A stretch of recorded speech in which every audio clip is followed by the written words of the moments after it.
ये वीडियो निश्चित रूप से बीएड के स्टूडेंट के लिए है। इसमें हम बात करेंगे अंडरस्टैंडिंग डिसिप्लिन एंड सब्जेक्ट, यानी कि पेपर 5 है। यूनिट भी 5 है, पेपर भी 5 है, जिसमें हम मास्टरी को लेकर के बात कर रहे थे। जिसमें हम बात कर रहे थे पिछले वीडियो में कि मास्टरी का जो टीचर के लिए किस तरीके से होता है, importance of mastery for teacher क्या होता है, तो इसके बारे में हम बात कर रहे थे। तो इस वीडियो में हम बात करेंगे क्या, तो देख सकते हैं यह आपका सब्जेक्ट का नाम हुआ, और यहाँ देख सकते हैं इम्पोर्टेंस ऑफ मास्टरी और स्टूडेंट, यानी छात्रों के लिए क्या महत्व निकल के आता है, जो कि इम्पोर्टेंस क्या होता है मास्टरी को लेकर के, छात्रों में जो मास्टरी किसी भी सब्जेक्ट को लेकर के महारत हासिल क्यों करना चाहिए किसी भी सब्जेक्ट में, इसके बारे में हम इस पॉइंट के अंतर्गत, इस टॉपिक के अंतर्गत, इस वीडियो के अंतर्गत देखेंगे। वीडियो लास्ट तक देखिएगा और लाइक कर दीजिएगा, वीडियो को शेयर कर दीजिएगा दोस्तों के साथ, और सब्सक्राइब कर लीजिएगा इस प्रकार के वीडियोस देखने के लिए। शुरू करते हैं। सबसे पहले देखें तो पॉइंट निकल के आता है, आपका पहला पॉइंट के तौर पे देखें तो निकल के आता है, देख सकते हैं आप इस तरीके से मैंने डायग्राम बनाया है। आप अच्छे तरीके से डायग्राम बनाइएगा, मैं जल्दीबाजी में थोड़ा सा रफ डायग्राम में बनाया हूं, तो आपको समझाने के लिए मैं बनाया हूं। तो इस तरीके से मैं एक बांस का खंभा ले लिया हूं, उसके अंतर्गत जो ये क्लिप वाइज में बना दिया हूं। यहाँ देख सकते हैं कि डीप एंड अप्रोप्रिएट नॉलेज, यानी कि डीप एंड अप्रोप्रिएट की जब हम बात करते हैं तो क्या निकल के आता है कि जब हम अधिक ज्ञान, यानी कि अंदर की ज्ञान, जो जटिल ज्ञान होता है, उसको अगर हम लेते हैं तब जा करके हम किसी भी सब्जेक्ट में हम क्या करते हैं तो महारत हासिल कर पाते हैं। यानी कि डीप एंड अप्रोप्रिएट नॉलेज, कहने का मतलब कि जब अगर कोई छात्र विषय में महारत हासिल करना चाहता है तो उसे उस विषय का अधिक से अधिक एवं सटीक ज्ञान की प्राप्ति होनी आवश्यक हो जाती है। निश्चित रूप से जब हम डीप नॉलेज की बात करते हैं, डीप नॉलेज की बात करते हैं, डीप ज्ञान की हम बात करते हैं, तो निकल के आता है कि जब हम उस सब्जेक्ट को लेकर के अधिक से अधिक ज्ञान को प्राप्त करते हैं तब जाकर के हमें उस सब्जेक्ट का डीप नॉलेज प्राप्त होता है। और अप्रोप्रिएट यानी सटीक जानकारी, कोई भी फैक्ट है उस फैक्ट को लेकर के हमें सटीक जानकारी तब मिलता है जब हम उसके डीप में जाते हैं, उसके जो मेन सोर्स है उसको अगर समझते हैं तब जाकर के ये बात निकल के आता है, आवश्यक हो जाता है। यानी कि जब इस सटीक जानकारी की प्राप्ति होनी आवश्यक हो जाता है, जिससे मास्टरी का सही अर्थ सामने आ पाए। यानी कि जब हम बात कर रहे होते हैं डीप एंड अप्रोप्रिएट नॉलेज की, तब जाकर के हमें किसी भी सब्जेक्ट में स्टूडेंट में, किसी भी सब्जेक्ट के स्टूडेंट है तो उस सब्जेक्ट में उस स्टूडेंट को ये क्या होगा तो डीप एंड अप्रोप्रिएट नॉलेज के कारण क्या होगा तो उसमें मास्टरी की जो गुण है वो निकल के आएगा। नेक्स्ट पॉइंट निकल के आता है, यहाँ देख सकते हैं आपको क्या पॉइंट है, तो थोड़ा सा इसको मैं हाईलाइट कर दूं। यहाँ देख सकते हैं बेटर अंडरस्टैंडिंग। जब हम बेटर अंडरस्टैंडिंग के बारे में समझते हैं तो निकल के आता है कि विषय में हासिल कर लेने से उस विषय की समझ, मास्टरी जो है, मास्टरी विषय में हासिल कर लेने से उस विषय की समझ बढ़ जाती है। छात्र उस विषय को समझ व उसका सदुपयोग उपयोग कर पाता है। यानी जब हम बेटर अंडरस्टैंडिंग कर लेते हैं किसी भी सब्जेक्ट को, यानी कि कोई भी सब्जेक्ट है, जैसे मैंने साइंस को ज़्यादा अधिक तरीके से समझ लिया, साइंस में मान लीजिए मैं फिजिक्स को बहुत बेहतर तरीके से समझ रहा हूँ, तो हमें बेहतर तरीके से समझने के लिए हमें क्या होगा तो बेहतर तरीके से मैंने समझ लिया तो उस विषय में हमें मास्टरी हासिल हो गया, और उस मास्टरी के द्वारा हम उस चीज़ में जो चीज़ है, जो पॉइंट हम समझे, जैसे हमने इलेक्ट्रिसिटी को पढ़ा तो इलेक्ट्रिसिटी से संबंधित जो समझ है हमारे अंदर बेटर हो जाएगा, बेहतर हो जाएगा। ये निकल के आता है इस पॉइंट के अंतर्गत, जो कि हो जाएगा मास्टरी हासिल करने में एक कदम हो जाएगा हमारे ऊपर। तो नेक्स्ट पॉइंट निकल के आता है, यहाँ देख सकते हैं नेक्स्ट पॉइंट के तौर पे देखें निकल के आता है कि बेटर एप्लीकेशन। बेटर एप्लीकेशन यहाँ निकल के आता है कि बेटर एप्लीकेशन के बारे में हम समझते हैं तो निकल के आता है उत्तम प्रयोग। यानी उत्तम प्रयोग, सबसे अच्छा प्रयोग। जब छात्र उपरोक्त विषय की उत्तम समझ प्राप्त कर लेता है तो उसका उत्तम से उत्तम प्रयोग करना सीख जाता है।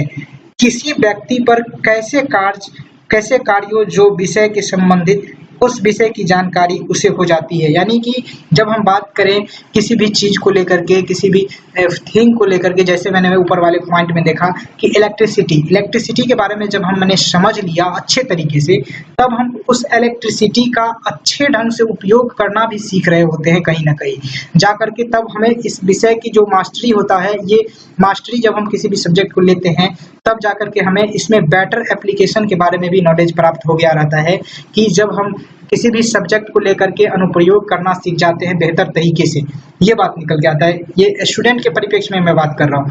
नेक्स्ट पॉइंट के तौर पे अगर हम देखें तो निकल के आता है बेटर पॉजिटिव एटीट्यूड, यानी कि जब हम बात करें कि गुणात्मक मनोवृत्ति, यानी गुणात्मक मनोवृत्ति के बारे में हम बात करें तो निकल के आता है कि गुणात्मक मनोवृत्ति के कारण वह सही रूप से उस विषय को क्या करता है, तो उस विषय को रुचिपूर्वक या खींचकर ढंग से पढ़ाया जाता है। उस विषय उसे उसमें क्या होता है, तो महारत हासिल कर लेता है। यानी कि जब हम बात करें बेटर पॉजिटिव एटीट्यूड की जो हम बात कर रहे होते हैं, तो बेटर पॉजिटिव एटीट्यूड का कहने का मतलब कि गुणात्मक मनोवृत्ति, अच्छे मनोवृत्ति, बेहतर मनोवृत्ति। जब हम बात करते हैं किसी भी सब्जेक्ट को लेकर के, तो जो सब्जेक्ट हमने पढ़ा उस सब्जेक्ट को लेकर के क्या एटीट्यूड होनी चाहिए, पॉजिटिव वे में, नेगेटिव वे में नहीं। जब मैंने इलेक्ट्रिसिटी पढ़ा तो इलेक्ट्रिसिटी से संबंधित हमें क्या पॉजिटिव एटीट्यूड होनी चाहिए, वो सही तरीके से हमरे में आ रहा है तो वो निश्चित ही तौर पे क्या होगा, तो बेटर पॉजिटिव एटीट्यूड का निर्माण होगा। कब? जब हम उस सब्जेक्ट का महारत हासिल कर रहे होते हैं तब। नेक्स्ट पॉइंट निकल के आता है स्किल, यानी कि कुशलता की जब हम बात करते हैं तो निकल के आता है यहाँ पर स्किल यानी कि कौशल। जैसा कि हम जानते हैं कि किसी भी कार्य को बार बार करने से उसमें कुशलता आती है, यानी कि जब हम कोई भी कार्य को बार बार दोहराते रहते हैं तो उसमें क्या आता है, तो कुशलता आता है। जैसे हम वीडियो बना रहे हैं यूट्यूब पे, जैसे आप मेरा पहले वाला वीडियो देखिएगा तो बहुत ही बेकार लगेगा, उसमें मैं अच्छे तरीके से बोल भी नहीं रहा हूँ। लेकिन अब का जो वीडियो देखिएगा उसमें मैं अपने स्किल को डेवलप किया, अपने जो बोलने की जो कौशल है या फिर समझाने का जो कौशल है उसको मैंने डेवलप किया, उस कौशल को मैं विकसित किया। तो आपके सामने मैं अच्छे ढंग से स्किल्ड वे से आपको समझाने की कोशिश कर रहा हूँ। तो यही निकल के आता है पॉइंट। जब हमें इस सब्जेक्ट को लेकर के इस वीडियो बनाने के संबंध में अच्छे ढंग से हम समझ लिए, इसमें हमको महारत हासिल हो गया, तब जा करके हम अच्छे ढंग से आपके सामने में रिप्रेजेंट कर रहे हैं किसी भी कंटेंट को, किसी भी टॉपिक को। तो ये बात निकल के आता है, ये चीज़ बच्चे में होनी चाहिए। और नेक्स्ट पॉइंट निकल के आता है जो कि लास्ट पॉइंट के तौर पे होगा कि वोकेशनल गोल क्या होना चाहिए। ये पॉइंट बेहद ही इंपॉर्टेंट होगा कि व्यावसायिक लक्ष्य। अब हमने इन सारे चीज़ों को सीख लिया, डीप नॉलेज ले लिया, एप्रोप्रिएट नॉलेज ले लिया, बेटर अंडरस्टैंडिंग हो गई हमरे में, और बेटर एप्लीकेशन हो गया हमरे में। उसके बाद देखें तो यहाँ निकल के आता है बेटर पॉजिटिव एटीट्यूड आ गया हमरे में, उसके बाद स्किल भी आ गया हमरे में। अब वोकेशनल गोल क्या होना चाहिए, तो व्यावसायिक लक्ष्य, जिस विषय छात्र में महारत हासिल की हो उसका उस विषय में अपनी व्यावसायिक लक्ष्य की अवश्य ढूंढना चाहिए, ताकि उस विषय से उसे कुछ माध्यम मिल सके, अपनी जीवन यापन करने के लिए कुछ माध्यम मिल सके। जैसे मैंने ये सारे कुछ हासिल कर लिया, मैंने डीप नॉलेज हासिल कर लिया अंडरस्टैंडिंग एंड डिसिप्लिन सब्जेक्ट को लेकर के। उसके बाद हमने इसमें बेटर अंडरस्टैंडिंग कर ली, जो हमने अच्छे तरीके से समझ लिया।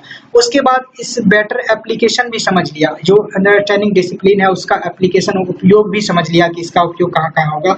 उसके बाद मैंने क्या किया, तो बेटर पॉजिटिव एटीट्यूड भी हमरे में आ गया। उसके बाद स्किल भी ले लिया। अब ये वोकेशनल गोल के अंतर्गत कि आप इन सब चीज़ों को लेकर के अपने जीवन में कुछ जो कर सके, यानी अपने जीवन में इन सभी चीज़ों को लेकर के आप अपनी व्यावसायिक तरीके से यानी कि कुछ कमा सके इससे लेकर के, तब जाकर के इसका उपयोग सही तरीके से मास्टरी के रूप में निकल के आता है, जो कि बच्चों में होता है। और ये था लास्ट पॉइंट जो कि था स्टूडेंट के रूप में आप देख लिए होंगे कि importance of mastery for subject, यानी कि महत्व क्या होता है मास्टरी हासिल करने के लेकर के, विषय में मास्टरी हासिल करने को लेकर के स्टूडेंट में क्या महत्व होता है। तो इस बात को हमने समझ लिया। उसके बाद जो हम कंक्लूजन पे जाते हैं तो कंक्लूजन देख लेते हैं एक बार। कंक्लूजन लिखना बेहद ही जरूरी होता है एग्जामिनेशन में। तो हाँ, यहाँ आप देख सकते हैं कंक्लूजन यानी कि निष्कर्ष के बारे में देखें तो महारत के अर्थ क्या होता है, तो आयाम महत्व के विश्लेषण के आधार पर हम यह कह सकते हैं, महारत के अर्थ आयाम महत्व के आधार के विश्लेषण के आधार पर हम कह सकते हैं कि विषय का पूर्ण ज्ञान जो हमें सभी आयामों पर सफल करती है क्या कहलाता है? तो महारत कहलाता है। यानी कि कह सकते हैं आप कि इन सभी चीज़ों को लेकर के जब हमें क्या होता है तो महारत या पूर्ण जानकारी हमें मिल रही होती है, तब हमें क्या होता है तो तब उस चीज़ को क्या कहते हैं तो महारत कहलाता है। यानी कि अर्थ, आयाम और महत्व विश्लेषण, इस सभी चीज़ों को विश्लेषण करते हुए जब हम समझते हैं तो यह क्या कहलाता है कि सभी आयामों पर सफल करती है, तो यह क्या कहलाता है? महारत कहलाता है, यानी मास्टरी कहलाता है। तथा छात्रों एवं शिक्षकों दोनों के दृष्टिकोण से अत्यंत महत्वपूर्ण है कि जो न केवल बालक की शिक्षा के उद्देश्य या लक्ष्य की प्राप्ति के लिए आवश्यक है, बल्कि समाज एवं राष्ट्रों के विकास के लिए भी अत्यंत महत्वपूर्ण है। यानी कि अत्यंत जो महत्वपूर्ण है क्या? तो ये मास्टरी जो है बेहद ही महत्वपूर्ण है किसी भी सब्जेक्ट, किसी भी क्षेत्र को लेकर के। ये था आपका वीडियो मास्टरी को लेकर के, यानी कि आपका paper 5 understanding and discipline, paper 5 unit 5, इसका सारा टॉपिक मैंने खत्म कर दिया। इस 3-4 वीडियो में आपका सारा टॉपिक कवर हो गया। तो इस वीडियो में बस इतना ही। Thank you for watching this video. जय हिंद, Vande Mataram. The storms we chase are leading us.